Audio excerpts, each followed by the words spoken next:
दो लड़कियां होती हैं जिसमें एक की उम्र लगभग 13 साल होती है और दूसरी की उम्र लगभग 14 साल होती है। ये दोनों लड़कियां एक कक्षा 6 की छात्रा होती है और एक कक्षा 7 की छात्रा होती है। ये दोनों लड़कियां आपस में बहुत अच्छी दोस्त होती हैं और दोनों एक साथ ही स्कूल जाती और दोनों ही स्कूल से साथ आती और उसके बाद में फिर ये साथ में ही खेलती कूदती और अपने घर जाकर अपना अपना होमवर्क करती। यही इनकी जीवन शैली थी। और एक दिन एक जो लड़की 14 साल की होती है उसके पेट में दर्द होता है और वो अपनी माँ से कहती है कि माँ मेरे पेट में दर्द हो रहा है। तभी माँ को लगता है कि शायद कुछ खाने पीने की वजह से इसके पेट में दर्द हो रहा होगा और वो पास से ही पेट दर्द की दवा लेकर उस बच्ची को खिला देती है। लेकिन जैसे ही कुछ दिन गुजरते हैं और 22 अक्टूबर 2024 के दिन इस बच्ची के पेट में फिर से दोबारा दर्द उठता है और जब ये अपनी माँ को फिर कहती है कि माँ पेट में दर्द हो रहा है तो माँ कहती है कैसा तुम्हारा पेट का दर्द है जो बार बार हो रहा है, और कहती है दिखाओ जरा मुझे कहाँ दर्द हो रहा है। और जब उस लड़की की माँ उस बच्ची के पेट को छूती है तो उसको ऐसा महसूस होता है जैसे जैसे बेटी का पेट कुछ सूजा हुआ हो, यानी कि स्वेलिंग हो।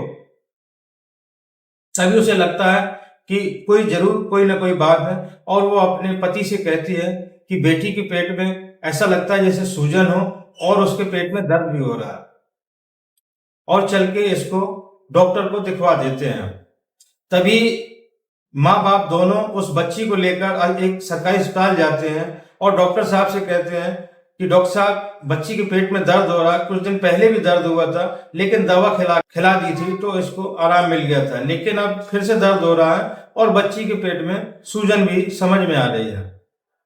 तभी डॉक्टर साहब उस बच्ची का अल्ट्रासाउंड कराते हैं और जैसे ही उस अल्ट्रासाउंड की रिपोर्ट आती है और वो बच्ची के माँ बाप को बताते हैं तो माँ बाप के पैरों के तले से जमीन खिसक जाती है और उन्हें ऐसा लगता है जैसे कि उनके सर पर किसी ने पहाड़ को फोड़ दिया हो, क्योंकि डॉक्टर साहब बताते हैं कि उनकी बच्ची 4 माह की प्रेग्नेंट है। इतना सुनते ही माँ बाप के होश उड़ जाते हैं और माँ वहीं पर रोने लगती है और कहती है कि अब क्या होगा मेरी बच्ची का, और इतनी सी उम्र में ये गर्भवती कैसे हो गई और किसने इसके साथ में ये हरकत करी, और चीखने चिल्लाने लगती है। तभी लड़की का पिता अपने आप को संभालते हुए अपनी पत्नी को संभालता है और घर आ जाता है। जैसे इस बात की खबर गांव वालों को लगती है और उन माँ बाप को पता चलता है कि इसका अपराधी कौन है, तभी गांव के लोग इस माँ बाप के ऊपर दबाव बनाने लगते हैं कि पैसे लेकर इस मामले को रफा दफा करो। आखिरकार इस बच्ची के साथ में किसने ये घिनौना अपराध किया था और गांव के ही रसूखदार लोग उस अपराधी को क्यों बचाना चाहते थे, ये सब जानने के लिए आप वीडियो के अंत तक बने रहें और जानिए पूरी सच्चाई को। दोस्तों, आपसे एक हम्बल रिक्वेस्ट है कि अगर अभी तक आपने मेरे चैनल को सब्सक्राइब नहीं किया है तो प्लीज मेरे चैनल को सब्सक्राइब करिए और बेल आइकन को भी प्रेस करें ताकि जब भी कोई नया वीडियो बने सबसे पहले आप तक पहुंचे और समाज में जो भी ऐसी घटनाएं घटती हैं वो हम आप तक पहुंचा सकें। आदाब, नमस्कार, मैं हूं मुबीन खान। आज की जो सच्ची घटना की कहानी है वो है उत्तर प्रदेश के बुलंदशहर की। उसी बुलंदशहर का एक कोतवाली है स्याना, और स्याना कोतवाली क्षेत्र के ही अंतर्गत एक गांव आता है जिस गांव में एक आश्रम बना हुआ है जिसका नाम है राधा स्वामी सत्संग आश्रम, जो कि गांव के आबादी से बाहर बना हुआ है। और यहाँ पर इस आश्रम की देख रेख में एक 70 साल के बुजुर्ग मोहनलाल है, जो कि पहले यहाँ पर झाड़ू पोछे का काम किया करते थे, लेकिन मोहनलाल की सेवा और निष्ठा को देखते हुए यहाँ का उनको सेवादार बना दिया जाता है। इनकी पत्नी का देहांत 8 साल पहले हो गया था, एक बीमारी से वो ग्रसित थी और उसी बीमारी के चलते मोहनलाल की पत्नी 8 साल पहले इस दुनिया से चल बसी थी। अब मोहनलाल अकेले रहते थे और इसी आश्रम में रहकर अपना गुजारा करते थे और इस आश्रम की सेवा करते थे। इस आश्रम में तो वैसे हर रोज भीड़ भाड़ नहीं होती थी। यहाँ हफ्ते के एक दिन सत्संग हुआ करता था और जिस दिन सत्संग होता था उसी दिन इस आश्रम में भीड़ भाड़ होती थी। बाकी 6 दिन लगभग ये आश्रम खाली ही रहता था। और इसी गांव में 2 बच्चियां रहती थी जो कि आपस में सहेलियां थी और साथ में ही पढ़ती थी। वो साथ स्कूल जाती, साथ आती और साथ खेला करती थी। और वो अक्सर अपने घर के बाहर ही खेला करती थी। लेकिन एक दिन वो खेलते खेलते गांव के बाहर बने आश्रम पहुंच जाती है और वहां के आंगन में खेलने लगती हैं। क्योंकि इस आश्रम का ग्राउंड भी बड़ा था और यहाँ कोई उन्हें रोकने टोकने वाला नहीं था, इसलिए इन बच्चियों को यहाँ खेलना अच्छा लगने लगा। और अब अक्सर वो दोनों बच्चियां इसी आश्रम में आ जाया करती थी। और एक दिन वहीं पर एक साइकिल खड़ी थी जिसको चलाने के लिए इन दोनों बच्चियों का बहुत मन हुआ। लेकिन दूसरी बच्ची ने मना कर दिया कि ये साइकिल मोहन बाबा की है, अगर इसको हम बिना पूछे चलाएंगे तो मोहन बाबा डांटेंगे।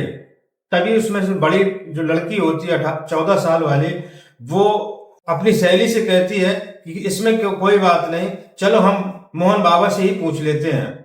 और ये दोनों बच्चियां मोहनलाल के पास पहुंचती हैं और कहती हैं कि बाबा हम ये साइकिल आपकी चला लें।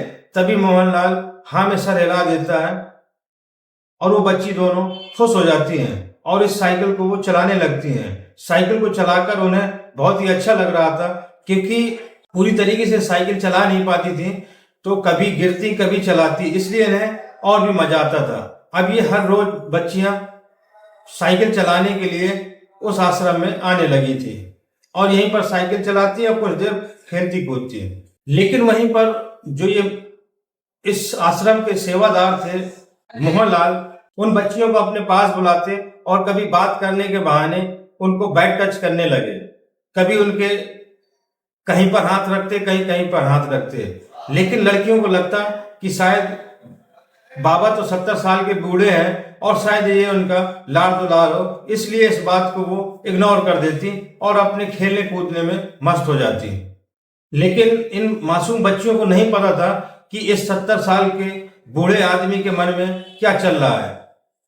और अब वो इन बच्चियों का इंतजार करने लगा था और जैसे ही ये बच्चियां खेलने आती तो कभी इनको चॉकलेट देता, कभी इनको टॉफी देता और कभी पूजा में आए हुए लड्डू जो कि प्रसाद के रूप में इन बच्चियों को दे देता था। और ये सिलसिला यूं ही चलता रहता था। एक दिन बच्ची के पेट में दर्द होता है और वो अपनी माँ को दर्द के बारे में बताती है।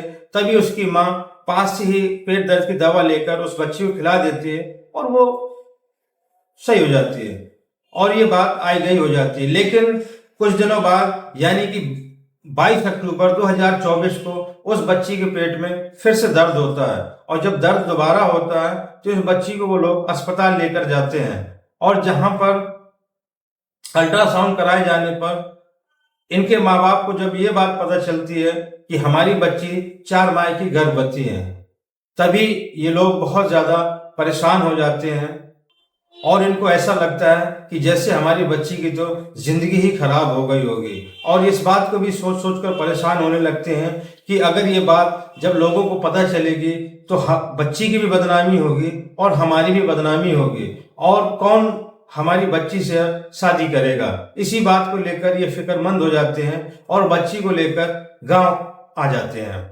जब बच्ची से इस सब के बारे में पूछा जाता है, उसकी माँ पूछती है कि बेटा तुम्हारे साथ ये कैसे हुआ और किसने किया। तभी वो बच्ची कहती है कि माँ मुझे खुद नहीं पता कि ये कैसे हुआ और किसने किया, लेकिन हम लोग वहां पर आश्रम खेलने जाया करते हैं और वहीं पर ही जब हम साइकिल चलाते हैं और बाबा के पास जाते हैं तो बाबा हमें इधर उधर छुआ करते हैं, लेकिन हमें लगता है कि शायद ये उनका लाड़ दुलार हो और वो कभी हमें प्रसाद के रूप में कभी कभार लड्डू खिला दिया करते थे, जिसको खाने के बाद में हमें होश नहीं रहता था और जब हमारी आंखें खुलती थी तो हम एक चारपाई पे मिला करते थे और हमारे बदन में बुरी तरह दर्द हुआ करता था। इतना सुनकर लड़की के पिता आग बबूला हो जाते हैं और उनको समझ आ जाता है कि कहीं ना कहीं ये हरकत उस सेवादार की है, लेकिन उसको ये भरोसा नहीं हो रहा होता क्योंकि उनको ये लगता है कि 70 साल का बूढ़ा ये ऐसी हरकत क्यों करेगा। तभी वो अपनी लड़की की सहेली को घर बुलाते हैं और उससे पूछताछ करते हैं। ताकि हो सकता है कि हमारी बच्ची ही झूठ बोल रही हो या कोई और मामला हो। अब क्योंकि उस सेवादार की उम्र भी इतनी होती है जिस पर शक भी नहीं किया जा सकता, इसीलिए उन्होंने अपनी बच्ची की सहेली को बुलाया और उससे पूछा कि बेटा तुम सच सच बताओ कि आश्रम में तुम्हारे साथ क्या हुआ और क्या होता था। तभी वो लड़की वही बात बताती है जो बात उनकी बेटी बताती है। तभी लड़की के पिता को इस बात का पूरी तरह यकीन हो जाता है कि ये हरकत मोहनलाल ने ही की है और वो गुस्से से आग बबूला हो जाता है और उसका गुस्सा इतना बढ़ जाता है कि सातवें आसमान पर गुस्सा होता है।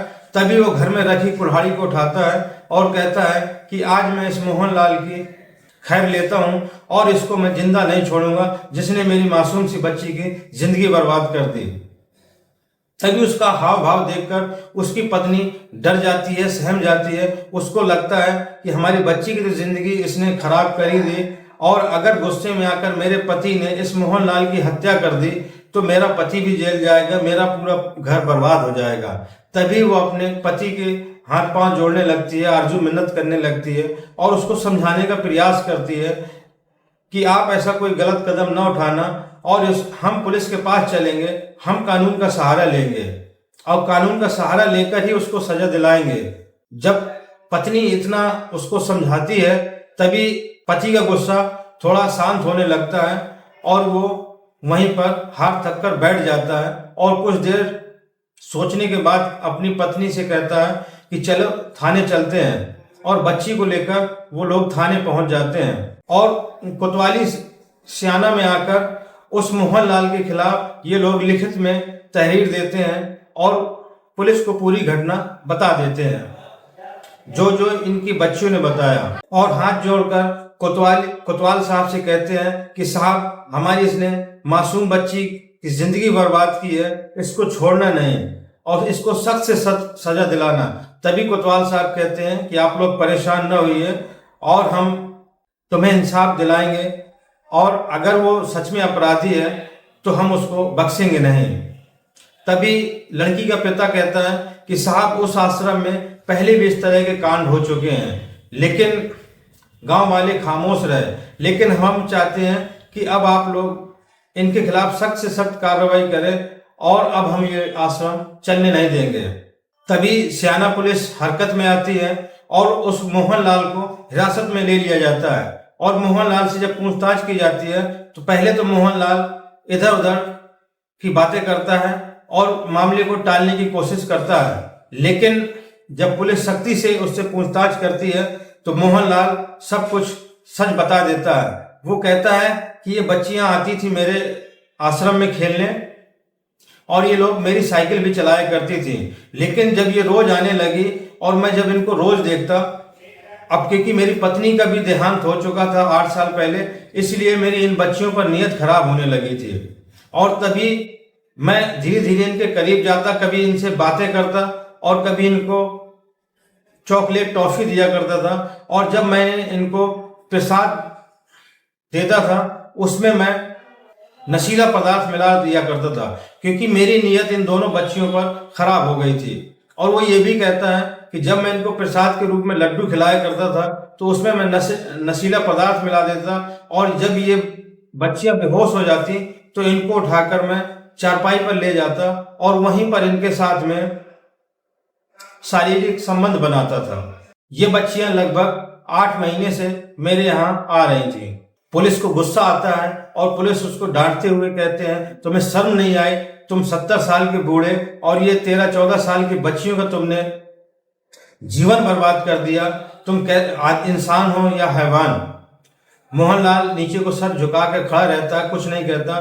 तभी सियाना एसएचओ इसको जेल भेज देता है और इस लड़की के माता पिता से कहते हैं कि तुम परेशान मत हो, हम ऐसी चार्जशीट लगाएंगे इसके खिलाफ कि ये अब इसकी पूरी जिंदगी जेल में ही गुजरेगी।